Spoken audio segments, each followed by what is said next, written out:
Thank goodness. Was that not the longest January in All all of 430 days. history? It was the longest month That was the ever. longest year of January I've ever had. That was long. You have your energy drink. I need my protein drink. I'm dying. I know it's not the prettiest drink on the internet. We usually have cute mugs, but I just need that boost of protein, energy, and I got a really cool recommendation. So it's my first time actually drinking this. Don't ask me the name, but our good friend Gib. This is what him Okay. and Yvonne drink. That's Ooh, I'll have their to try protein that. drink. I Yeah, I'll know, definitely and try it. you know Yvonne, she researches everything, and if it's healthy for Gib, it's healthy for me because she's Yes, send it researched to me. everything. Yes. So, and it's comparable in price. It's plant-based protein Oh, with a good. lot of the vitamins. I need that's comparable to mine. So I ordered it. It's my first morning with it, and hopefully between that and the other stuff I add in there because it's me, get a boost of energy. I Talk love about it. our topic. Yes, So good stuff. So, well, it's February. Groundhog saw his shadow, so that means 6 more weeks of winter. I could have told you that. I mean, it's been one of the toughest winters we've had in a very long time. But, we talk about how the real estate. I just want to say really quickly, and we'll jump into our topic. Um, I'm busy, and I know you're busy. Like, it's the busiest January, February transition I've ever had. it means people are Honestly, listening to us. yes, That's people are the cool listening. thing. Yes, This is yes. it. This was the chance to save and possibly negotiate, get under contract for less than asking price, or, really create a scenario that works best for buyers, because we're moving into a place where we're going to see a lot of activity. We're already seeing it. Listings that I had that were sitting for a while are under contract. A new listing went under contract in one day. So I think we're definitely in, even with all the snow and tundra Arctic temperatures, people are buying and selling. So And they're that's coming awesome. out to open houses. So I Yes, hosted an open house with one of my realtor partners on Sunday, and we had a good crowd. good. It That's was great. excellent. And they were already like geared for we only had one tire kicker, and they called themselves, you ready for this? Professional open house junkies. Oh, geez. Don't admit that. Professional open house junkies. So I met them and they had the school shirt where their son goes to school, which Hmm. is the same place where my daughter's boyfriend goes to school. Okay. And it had a sports on it. So I'm like, "Oh, okay. Well, I know this person." And my daughter was highlighted in your school, even though she's a competitor. Everybody laughed and they put in the caption, in which they did, Holly. They put my daughter, who goes to a different high school for her sport, into their newsletter and said just for Kyle because they've been high school sweethearts for 4 years. Oh, So that's sweet. she made it into Henry Ford's it was comical. So I had a quick conversation with them, come back and, I ended up talking the, to her boyfriend, and yeah, I guess they just love to be tire kickers, and they go inside homes and see what they like and what they don't like, but they don't buy. So those are rare, and we see those at open houses, some Oh of those gosh, tire there's kickers. always neighbors and people who are Oh, I just like nosy. neighbors. But to me, I don't do it. I do open houses when a seller wants it, but like the new listing that I have, not interested in it. And I'm actually like cool with that because, again, 1985, we are not. We don't need an open house to sell, and we don't need an open house for me to be able to pull some leads. So we're not doing it. But I am so glad that you had a successful one, because it's just not one of the things I feel like I love doing. It just, for me, because you do get a lot of people who just aren't real serious, and because they don't have to sign anything, it's their only way in. But it is something you can do if a sellers want you to do it, and if it makes sense, it then great, Yeah. But sometimes it doesn't, because people are concerned about not knowing who these people are that are walking in. But for our topic today, it's something that I think we haven't talked about in a while, but we're both experts in it, in business and personally. And I thought it would be really great if we just kind of had that conversation about people getting divorced, because that's a bulk of our business is from people going through big life changes, and divorce is one of them. And I'm a certified real estate divorce specialist, and people want to know why there's a designation for that.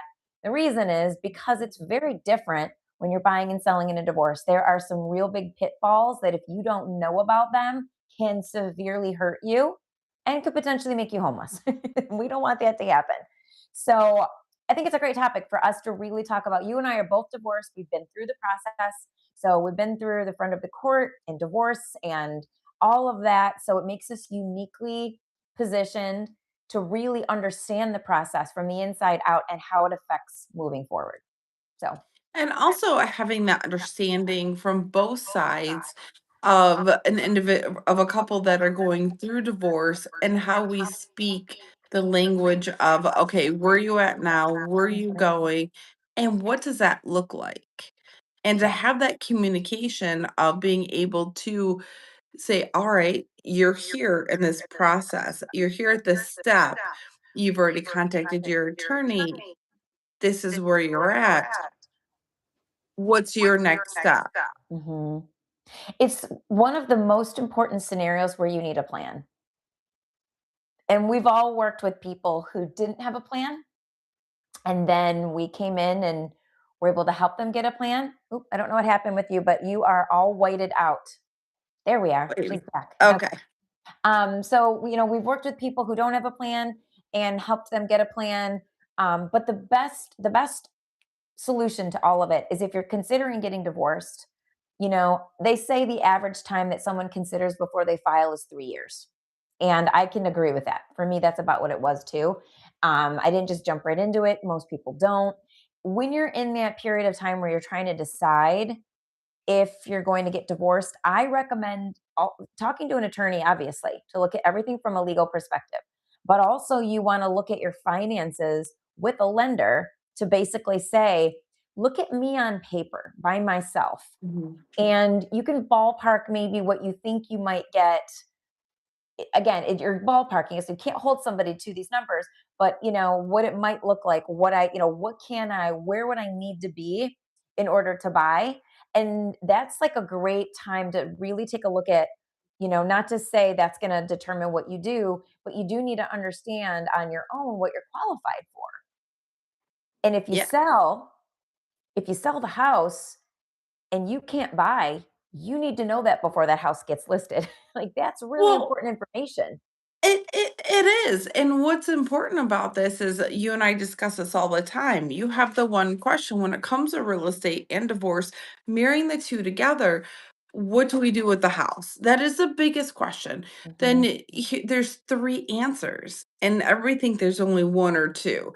There's not, do I keep it and buy the other person out? mhm, Do I have to sell it because that's what the judge and the attorneys have put into the divorce decree if it's already been said and done, or mhm, 3, and the 3rd one is the hardest, especially for me, it was the hardest, and it's hard for a lot of, I would say, more on the parent aspect, or not just even parent, maybe just the emotional aspect of it.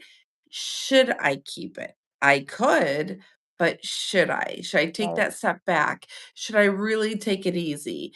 Of Whoa, hold on, because the best advice I received was from a mutual friend who lived in the subdivision behind me. Same type, not the same scenario, but very similar, where I could have financially kept the house mhm, and continued on with the mortgage payments. I could have done this, and it's a bigger house.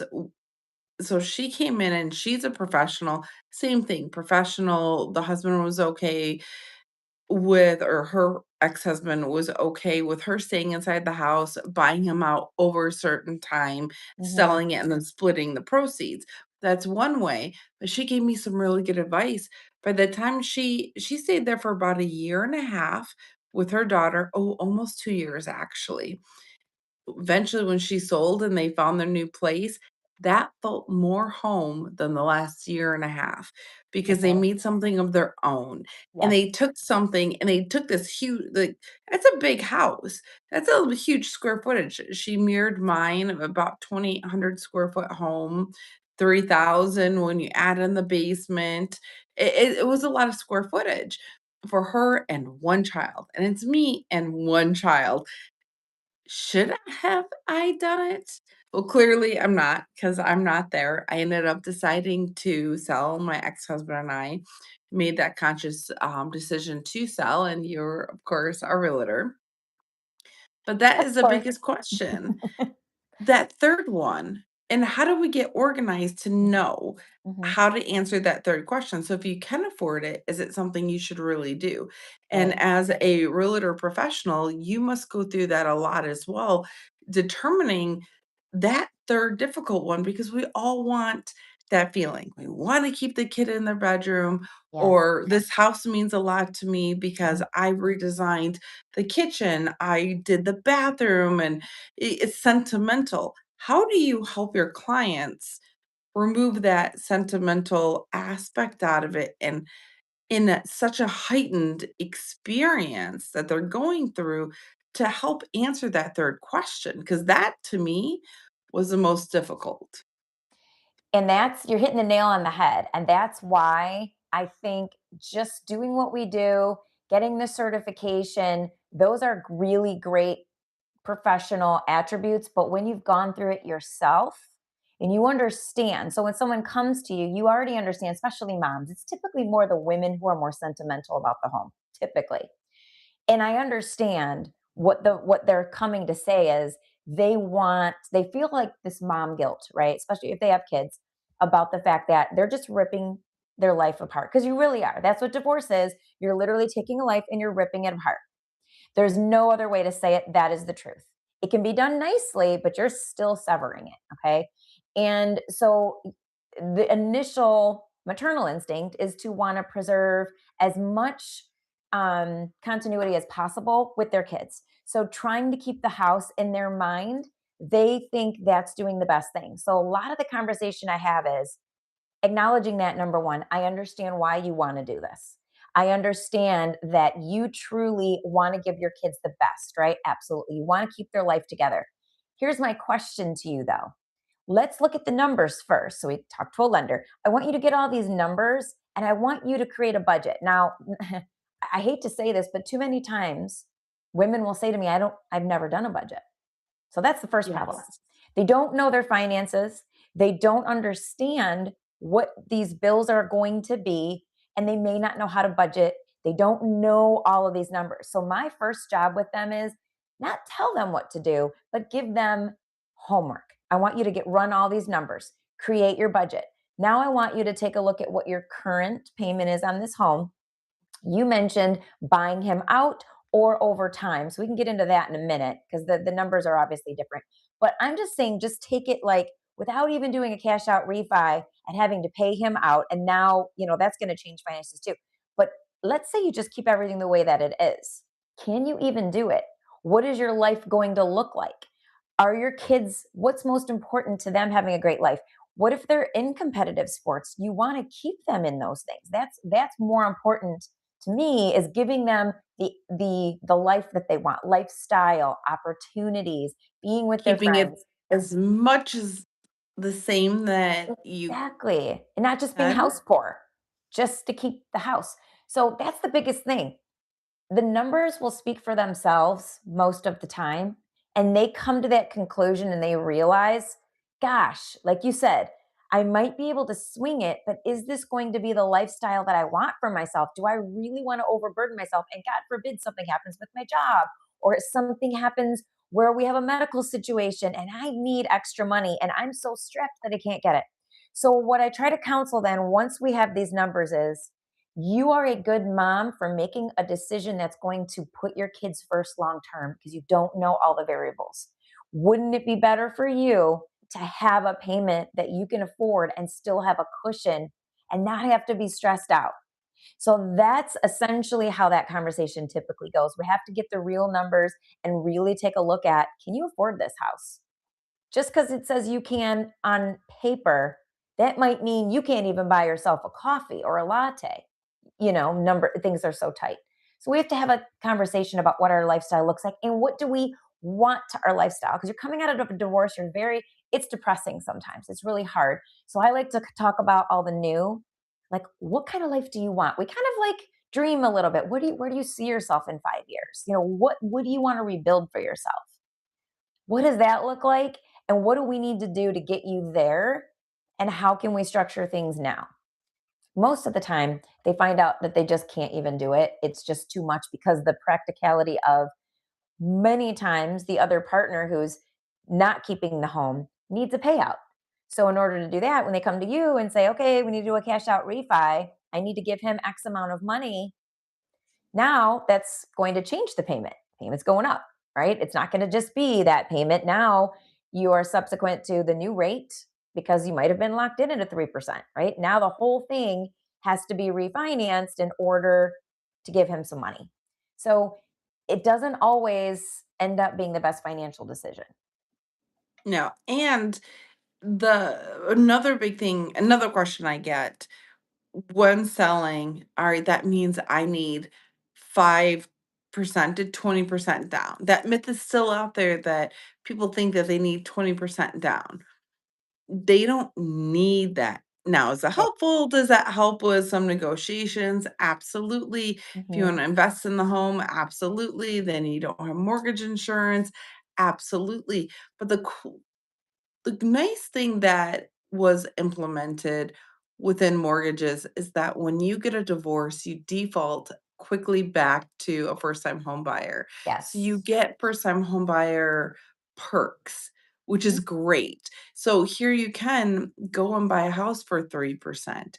Let's say that you divorce and you need a house right away or a condo or wherever you move, you're going to need those funds to move. Well, being going through divorce. Yes, you can if you sell your primary home, you have those net proceeds. The judge will tell you and the attorneys, you guys have already maybe negotiated that or haven't. Again, that's where we come into play. We can be here before, like what Holly said. You start thinking about this a couple years beforehand, like, all right, we're really gonna try and work on this. And if it doesn't work, we already kind of know the answer. Right. What is the next step in getting organized? I specifically have written letters to an actual attorney for the judge to read saying, my client is not approved under these conditions, but can be approved when the marital home gets sold with net proceeds. And I And that's say with big. said, yeah, with said net proceeds. So they understand how important that is that the net proceeds need to be split. So when it's in the divorce decree and the judge signs off, what's nice is you get your check and the other spouse gets their check separately, which Hmm. is very beneficial. I Yeah. did not end up doing that. We handled it a little different because we had more assets and ours was more on the amicable side. So we sold everything first, then got divorced. Hmm. So we didn't murk up the water. We just sold everything, did all that, and then continued. But ours was slightly different. Not Yeah. everybody has the same experience. Right. But moving forward, that was a worry like, okay, and luckily I know this, but to be a first time home buyer, taking those net proceeds, what took from that sale, I can now go and be a first time home buyer and only put 3% down, not completely liquidate all my assets, which Which is is nice because I'm awesome. still tied up. Even though I'm divorced, my retirement funds are still tied up. I'm still in the middle of quadro. Like, and That didn't get finished with the divorce? it's almost done. Oh, Yes, wow. but the quadro took a little bit because of the amount of accounts and whatnot. So things can still keep going and still be complicated, and assets can still be tied up even after the fact of divorce. So having that first time homebuyer program and talking to individuals like Holly and I of, okay, here's your income, here's your net proceeds. How can we take this and benefit your life? If by chance your assets, some of them are still tied up because the division isn't done yet. Mhm. So we work with everybody within that circle and we know all of this to make sure you feel comfortable affording that Absolutely. next step. Yeah. And writing letters and being a part of that team with your attorney, it is very important that your realtor and that your attorney and your lender are all working together in this situation, especially that divorce decree hasn't been established and you need to put specific rating into it. We're here to help. Yeah, and that's I'm glad you mentioned that because that was gonna be my next point. So, sometimes you'll get the person that comes to you and is like, "I can't handle it anymore. I want out. The divorce isn't final yet. I'm moving out. Like, I'm moving out. I'm gonna go live someplace, and I wanna get pre-approved and buy a house." So, I've had this situation before, and thankfully, we're able to work it out, but this seems like people should know this, but a lot of people do not. If you're still married and going through the process and you run out and buy a house, and first of all, if a lender doesn't allows you to do that without telling you this, and if a real estate agent allows you to do that without telling you this, they're either not professional and they don't understand or they don't care. Because what happens is if you run out and buy another house before that divorce is final and your ex hates you, they can fight you for that house too because you just Marital bought a assets. marital asset. You need it in writing. It needs to be something signed off on that states that yes, you may go and purchase before the divorce is final. Huge. That right there is worth the cost of admission today just to hear us talk because it's surprising to me how many people don't know that. I've had agents call me that are like, in the middle of a transaction, just realizing this and asking me what they're going to be able to do. And I'm like, you're going to quickly see if they can have somebody else in their family buy that house in their name if you can't get it in writing because you know what I'm saying? Like you have to all of a sudden convert that purchase agreement if you can legally in some way, shape, or form because this person cannot have this house in their name. You did And it backwards.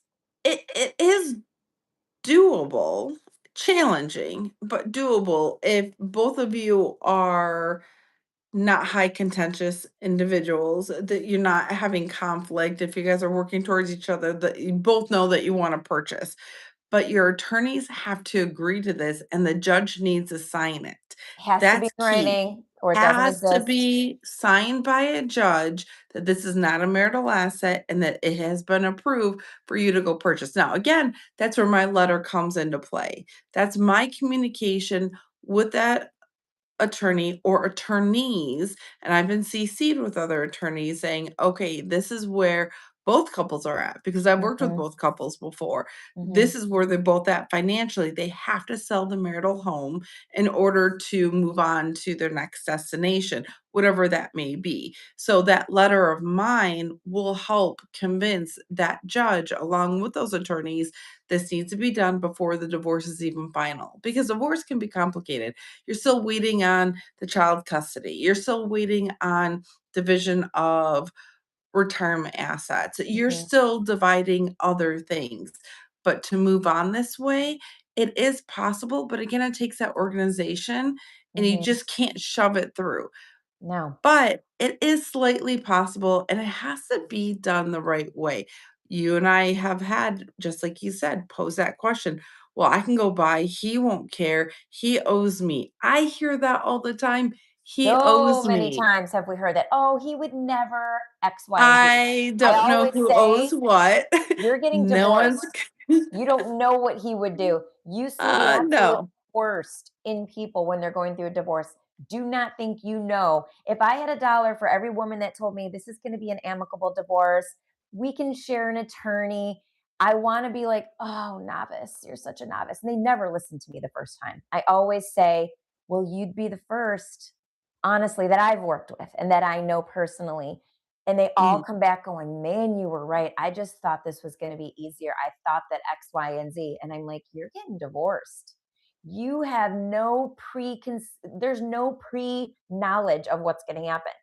That's the other thing. We're not attorneys, but having one attorney do everything is literally the worst decision ever. I call that being penny smart and dollar stupid. You think you're saving money, you are not. I guarantee it. It's going to be someone who puts you on the back burner because you're barely paying them anything. It's going to take twice as long as it needed to happen, and they're not going to really care about you. It's kind of like the attorney that you choose, the realtor you choose.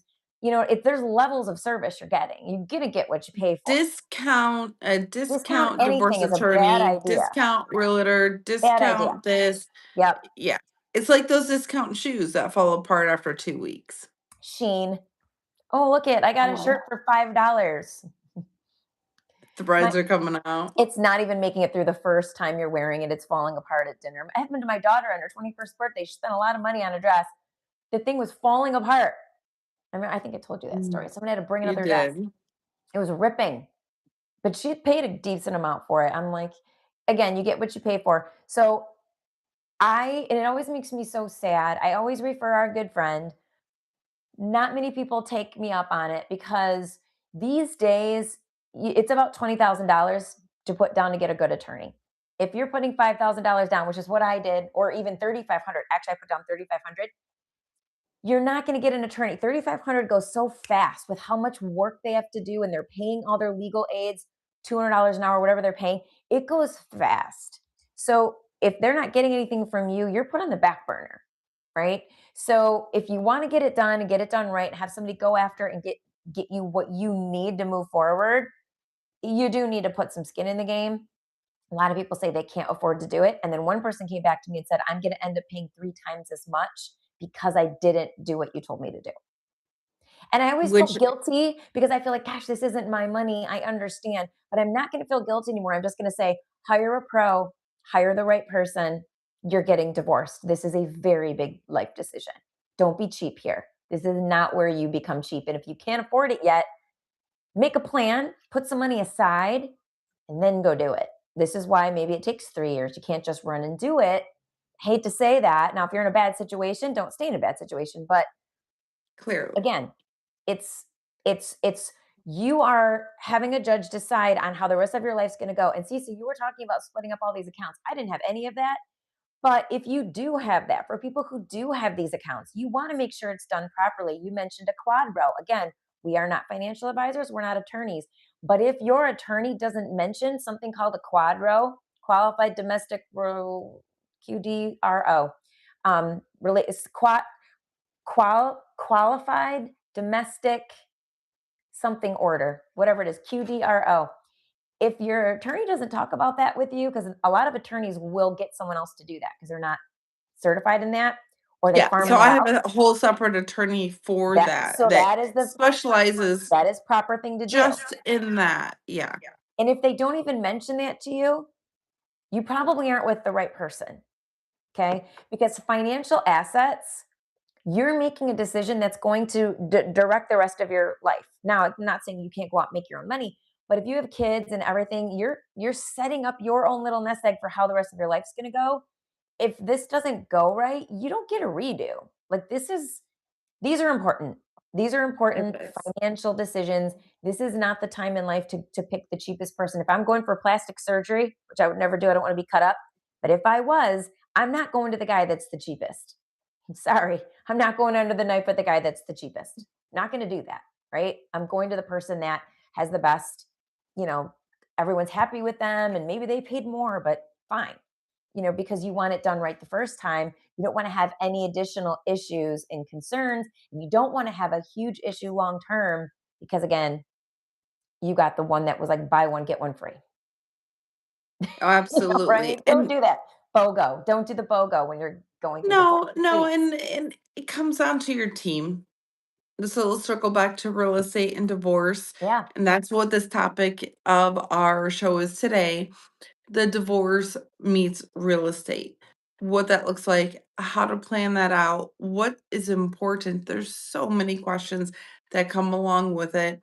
Not going the cheapest, getting the right team, a qualified team that knows what they're discussing, Right. that knows how to speak the language, knows how to be able to communicate with the other professionals that you're dealing with as well. You Mhm, don't wanna, "I don't know," or, "Hey, that's not my job." There's a lot of lenders out there that I see that's like, "Oh, that's not my job. I'm too busy." They're mhm. more the transactional type. Right, Not saying that's right or wrong of right, how no, they handle their business, but for me, that human to human aspect is something that you and I are so good at doing, and that's why we're thriving in the areas we're thriving because right. we care about the education, we care about the organization, we care about the communication, Mhm, and then there's that level of vulnerability that comes along with it that I know that we both know oh so well, and how to take one person if they're high energy and really freaking out to the ones that are like, "Eh, it hit me right, across the head. they I don't didn't know it know, was yeah, coming." yeah, they don't know what they don't I've know. had a few that said that they didn't see it coming, but now they have to deal with it and are so chill about it, and I'm like, Mhm, "Wow, you're calm." yeah. I had So, one like that in last year. very calm. Didn't see it coming, but was very easy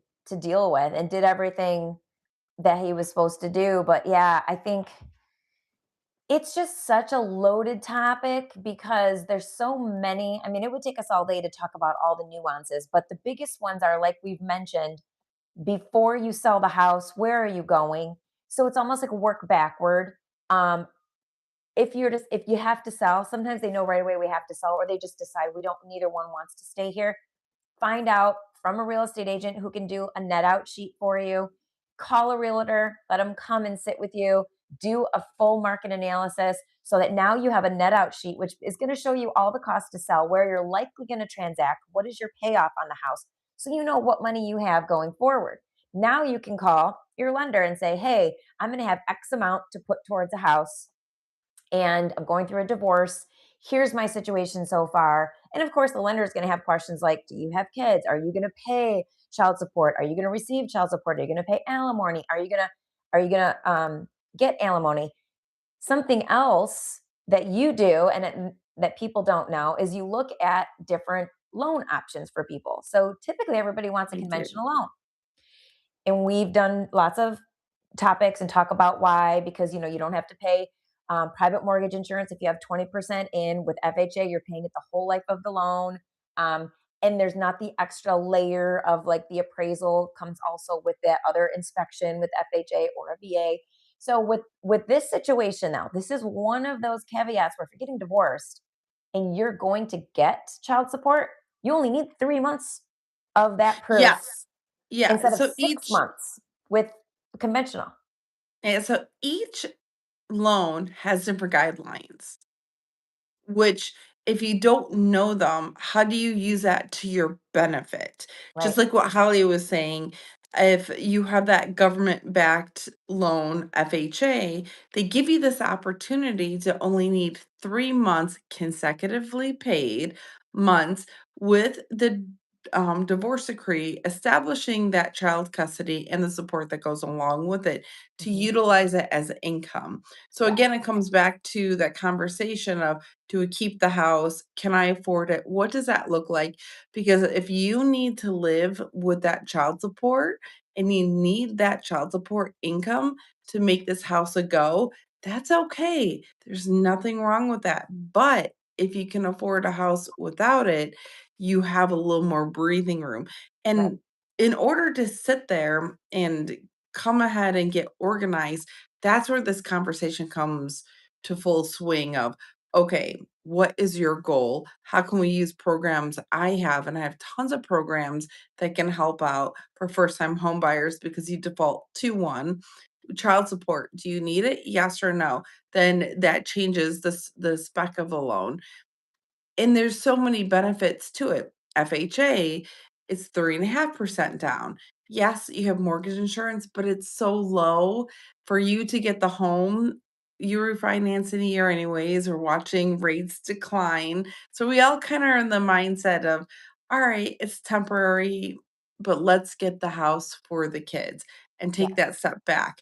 Come to me, discuss it with me. We have programs that will work for you, and even if it's a no right now, like, okay, you can't purchase a house right now. However, in 2 months, consecutively paid for child Yes. support, we can utilize that. Now, there's another caveat that people think that their kids are older. Oh, excuse me, they're older. We can only use child support up to, and how do I explain it?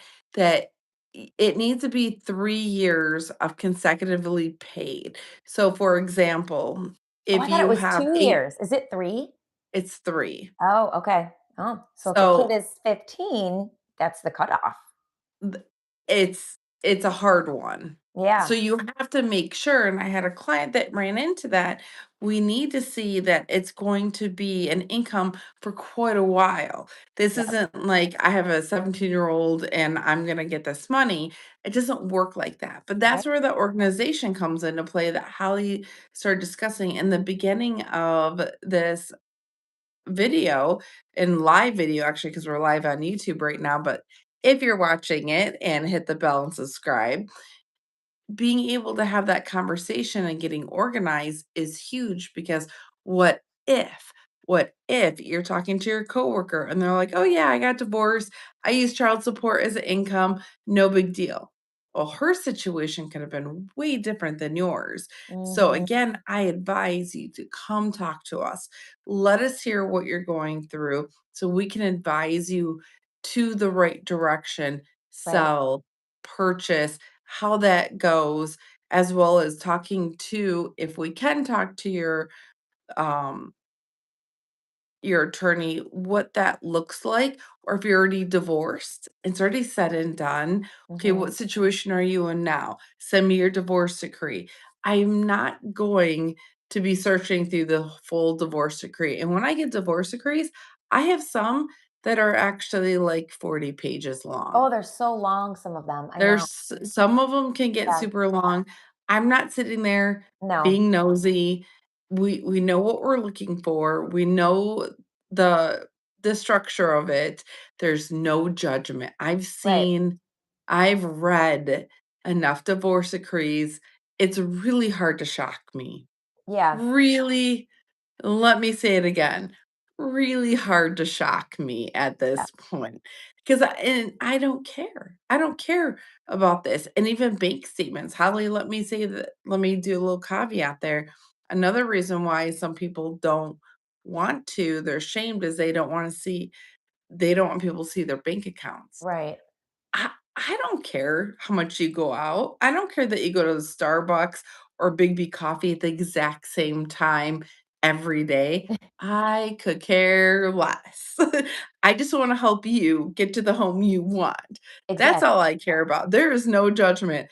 I I should judge myself way before I judge Oh, my anybody. goodness, yeah, there's so many things, but Yeah.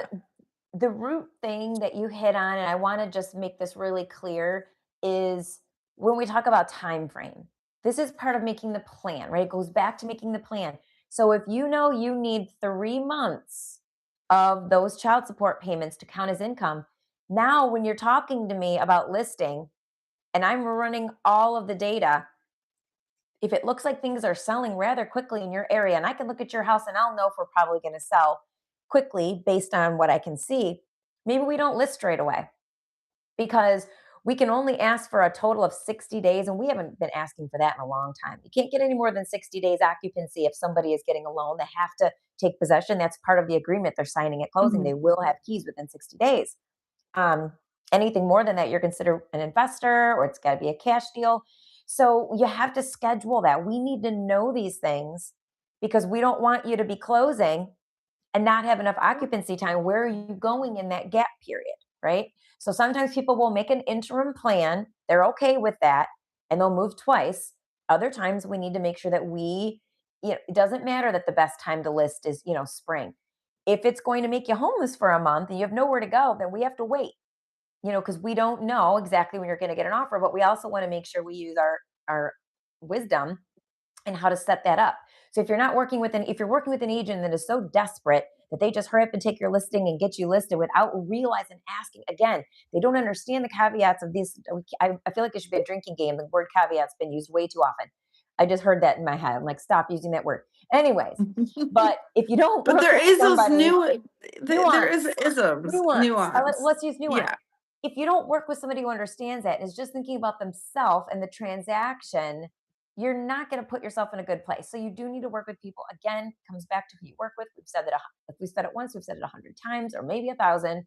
But you need to create a scenario where you're working with people who have your best interest, and it's all about the teamwork, especially in a divorce. Your attorney, your realtor, your lender, anyone else on your financial team that you're dealing with, making sure that you are making the best financial decision, that your time frames line up for when you can move if you're going to move.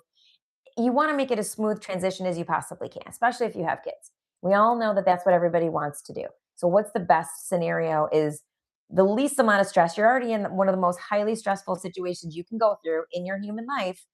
Let's not make it even worse by not knowing what our numbers are, not knowing if we can buy, not knowing when we can buy, and not knowing, if we're even gonna have a place to go.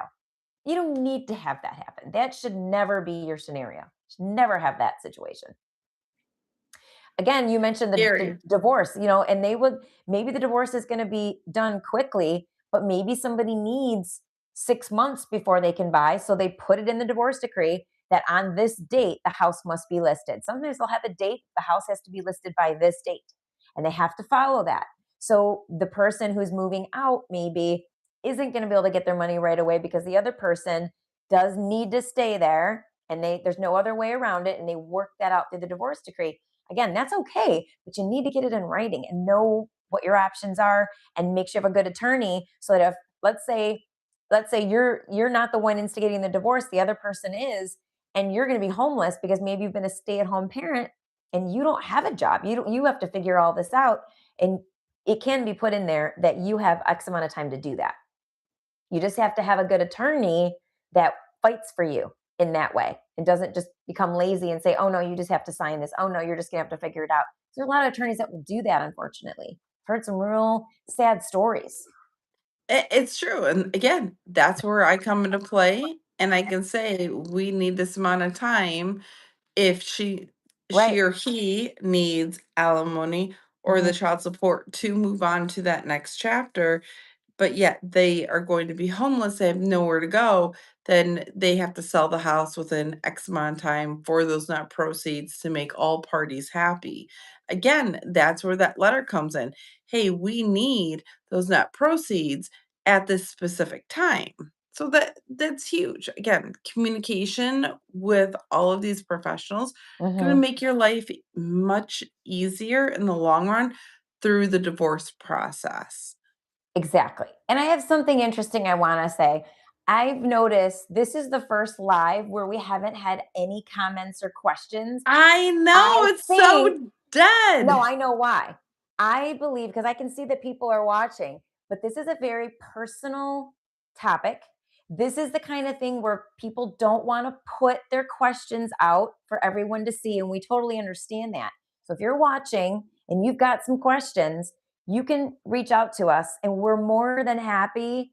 Don't feel like you're wasting anyone's time. Don't feel like, well, I might not even buy. That's okay. We've both been through divorce. We have a heart for people going through it. We really do want to help first and foremost. So you can always reach out to us.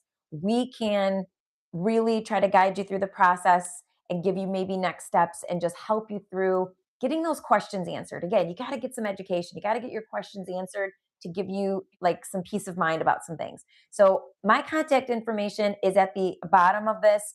And if you want Cece's, just reach out to me and I'll send her over to you as well, so you'll have it. You could probably just read, like, you can look us up. Holly Amato, real estate agent, CC Maciejewski, let's talk mortgages. We're easy to find for a reason.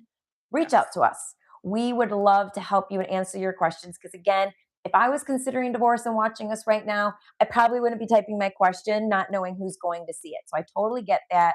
And we want to be able to help. So I just wanted to put that out there. If you're watching, or someone that's going to go through this, send this link to them Yes. so they can watch us and they know how to get a hold of us, because we're more than happy to just help with in that way. So just want to put that out there. Yeah.